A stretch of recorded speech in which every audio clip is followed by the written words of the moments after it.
Einstein की 20 बातें आपको हैरान कर देंगी। दोस्तों आज हम आपको आइंस्टाइन के बारे में कुछ ऐसी बातें बताने जा रहे हैं जिन्हें जानकर आप भी हैरान रह जाएंगे। चलिए बिना देरी के वीडियो को शुरू करते हैं। नंबर 1 दोस्तों, साइंस की दुनिया में एक बहुत ही अजीब वारदात देखी गई। आपको जानकर हैरानी होगी, जिस वक्त महान वैज्ञानिक गैलीलियो गैलीली की डेथ हुई थी, उसी दौरान आइजैक न्यूटन का जन्म हुआ था। और ऐसे ही जिस साल ग्रेट साइंटिस्ट मैक्सवेल की डेथ हुई थी, उस साल विज्ञान जगत के महान वैज्ञानिक अल्बर्ट आइंस्टीन का जन्म हुआ था। ये बात इत्तेफाक हो सकती है, लेकिन देखा जाए तो कहीं ना कहीं हमने एक वैज्ञानिक को खोने के बाद उनकी जगह दूसरा वैज्ञानिक पाया भी है। नंबर 2, अल्बर्ट आइंस्टीन के जन्म की बात करें तो 14 मार्च 1879 को जर्मनी के एक साधारण से परिवार में हुआ था। और इसी दिन यानी 14 मार्च को लोग दुनिया भर में जीनियस डे के रूप में मनाते हैं, ताकि लोग इस दिन का आइंस्टीन की इंटेलिजेंसी को याद करें। नंबर 3, आजकल ज्यादातर लोगों को ड्राइविंग करनी आती है, लेकिन आइंस्टाइन इतने बड़े वैज्ञानिक होने के बाद भी कार नहीं चला पाते थे, क्योंकि उन्हें ड्राइविंग की नॉलेज ही नहीं थी। वहीं उन्हें समुद्री यात्रा करना तो बहुत अच्छा लगता था, लेकिन यहाँ भी वो तैरना नहीं जानते थे। नंबर 4, जब लोग इंटरव्यू के दौरान या फिर किसी मीटिंग में उनसे उनकी प्रयोगशाला के बारे में पूछते तो वो मुस्कुराकर अपने सर की तरफ इशारा करते, और जब उनसे उनके सबसे खास उपकरण के बारे में सवाल किया जाता तो वो अपने फाउंटेन पेन की तरफ इशारा किया करते थे।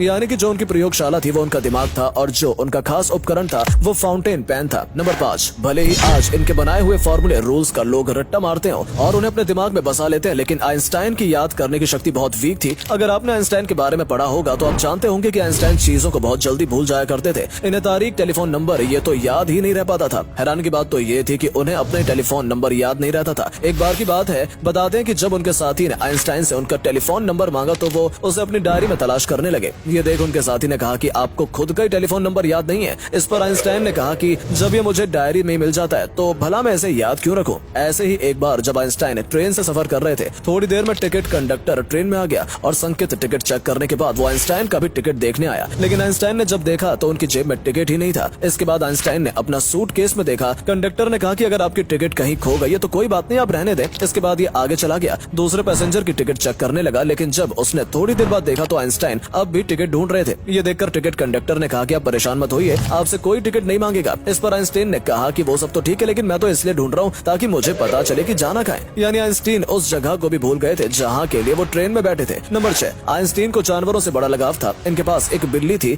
जो कि इन्होंने अपने घर में पाल रखी थी। जब भी बारिश का मौसम आता ये बिल्ली उदास हो जाती। ये देखकर आइंस्टाइन समझ जाते कि इसे बारिश नहीं पसंद। इस पर आइंस्टाइन ने बिल्ली से कहा कि मैं जानता हूँ तुम्हें तुम्हारे साथ गलत हो रहा है, लेकिन मैं इसे कैसे रोकूं ये नहीं पता। नंबर 7, ये फोटो तो आपने देखा ही होगा जिसमें आइंस्टाइन सुबह बाहर निकालते हुए हैं और फोटो क्लिक करवा रहे हैं। आपको यकीन नहीं होगा, लेकिन इनकी ये फोटो 80 लाख रुपए में नीलाम हुई थी, क्योंकि इस फोटो के साथ साथ आइंस्टाइन के सिग्नेचर भी थे। ये फोटो आइंस्टाइन के बर्थडे पर बिकी थी। दरअसल जो फोटोग्राफर था वो आइंस्टाइन को मुस्कुराने के लिए कह रहा था। अब सुबह से आइंस्टाइन ऐसे ही फोटो खिंचवा रहे थे, इसलिए वो इस पोज से बोर हो गए थे और उन्होंने जीप बाहर निकाली और ऐसी फोटो लेने को कहा। नंबर 8, जब आइंस्टाइन एक प्रोफेसर थे तो एक दिन उनके पास एक स्टूडेंट आया और बोला कि इस साल भी एग्जाम में वही क्वेश्चन आए जो पिछले साल आए थे। इस पर आइंस्टाइन ने कहा कि हाँ ये वही सवाल है, लेकिन इनके जवाब बदल गए। नंबर 9, दोस्तों क्या आप जानते हैं कि आइंस्टाइन ने अपने आखिरी वक्त में कुछ शब्द कहे थे, लेकिन वो क्या थे? इन्हें जानने से पहले वीडियो को लाइक कर दीजिए। हाँ, अगर पेज पर नए हैं तो इसको फॉलो करना बिल्कुल न भूलें। दोस्तों जब आइंस्टाइन का आखिरी वक्त था तो उन्होंने कुछ शब्द कहे थे जो कि जर्मनी भाषा में थे, लेकिन जो शख्स वहाँ पर था उसे जर्मनी नहीं आती थी, इसलिए वो इनके कहे गए शब्दों को कभी समझ ही नहीं पाया और ये शब्द राज बनकर उन्हीं के साथ चले गए। नंबर 10, साल 1952 में आइंस्टाइन को एक ऑफर दिया गया था जिसमें उन्हें इजराइल का राष्ट्रपति बनने का मौका मिला था, लेकिन उन्होंने इसे एक्सेप्ट नहीं किया, क्योंकि आइंस्टाइन का कहना था कि वो पॉलिटिक्स के लिए नहीं बने, बाकी वो तो साइंस के लिए बने हैं, वरना आज इजराइल के राष्ट्रपति की लिस्ट में आइंस्टाइन का भी नाम शामिल होता। नंबर 11, आइंस्टाइन को साल 1921 में एक नोबेल पुरस्कार दिया गया था, जिसके बारे में ज्यादातर लोगों को यही लगता है कि ये उन्हें उनकी थ्योरी ऑफ रिलेटिविटी के लिए दिया गया था, लेकिन ऐसा नहीं था। भले ही आइंस्टाइन को पूरी दुनिया में खास तौर से थ्योरी ऑफ रिलेटिविटी के लिए पहचाना जाता है, लेकिन ये पुरस्कार उन्हें फोटो इलेक्ट्रिक इफेक्ट की खोज करने के लिए दिया गया था। नंबर 12, आइंस्टाइन का मानना था कि युद्ध जो लड़े जाते हैं वो कभी भी इंसानों की भलाई के लिए नहीं होते। ऐसे एक बार जब उनसे किसी ने सवाल किया कि जो तीसरा वर्ल्ड वॉर होगा उसमें किस तरह हथियार इस्तेमाल किए जाएंगे, तो इसके जवाब में आइंस्टाइन ने कहा कि तीसरे विश्व युद्ध की तो पता नहीं, लेकिन हाँ चौथा विश्व युद्ध जो होगा वो पत्थर से होगा, क्योंकि तीसरे युद्ध में उन्नत मानव सभ्यता पूरी तरह से बर्बाद हो चुकी होगी और फिर हम पाषाण युग में आ जाएंगे। नंबर 13, आइंस्टाइन को सिगार पीने का बहुत शौक था। ऐसे एक बार जब वो समुद्री यात्रा कर रहे थे तो पानी में गिर गए थे, जिस वजह से उनके सभी कपड़े गीले हो गए थे, लेकिन आइंस्टाइन ने सिगार को पानी से बचाकर रखा और उसे गीला नहीं होने दिया। नंबर 14, आइंस्टाइन जो सिद्धांत लिखते थे उन्हें समझना बहुत ही मुश्किल था। कुछ ही विद्वानी लोग थे जो उन्हें समझ पाते थे, इसलिए एक बार आइंस्टाइन की बीवी से पूछा गया कि आपके पति जो सिद्धांत लिखते हैं क्या वो आपको समझ आते हैं? इस पर उन्होंने बहुत ही काल्मली जवाब दिया कि नहीं, मैं आइंस्टाइन के सिद्धांतों को तो नहीं समझ पाती, लेकिन हाँ उन्हें बहुत अच्छी तरह समझती हूँ और मुझे उन पर बहुत विश्वास है। आइंस्टीन की बीवी को उन पर बहुत गर्व था क्योंकि वो एक अच्छे साइंटिस्ट होने के साथ साथ एक अच्छे पति भी थे। कैलिफोर्निया इंस्टीट्यूट टेक्नोलॉजी ने एक सेरेमनी में उन्हें इनवाइट किया था। आइंस्टीन अपनी वाइफ को लेकर वहां पहुंचे। यहाँ उन्होंने एक अंतरिक्ष वेधशाला भी देखी। इस वेधशाला में उस वक्त की सबसे बड़ी दूरबीन रखी हुई थी। ये देखकर आइंस्टीन की वाइफ ने इस वेधशाला के इंचार्ज से पूछा कि इतनी बड़ी दूरबीन से आप क्या देखते हैं। ये सुनकर इंचार्ज को लगा कि शायद इन्हें एस्ट्रोनॉमी की ज्यादा नॉलेज नहीं है, इसलिए उन्होंने बड़े ही रुआब से कहा कि इसकी मदद से हम ब्रह्मांड के रहस्यों का पता लगाते हैं। इस पर मिसेस आइंस्टीन ने कहा कि बड़ी अजीब बात है, मेरे पति तो ये सब चिट्ठियों पर ही कर लेते हैं। नंबर 15,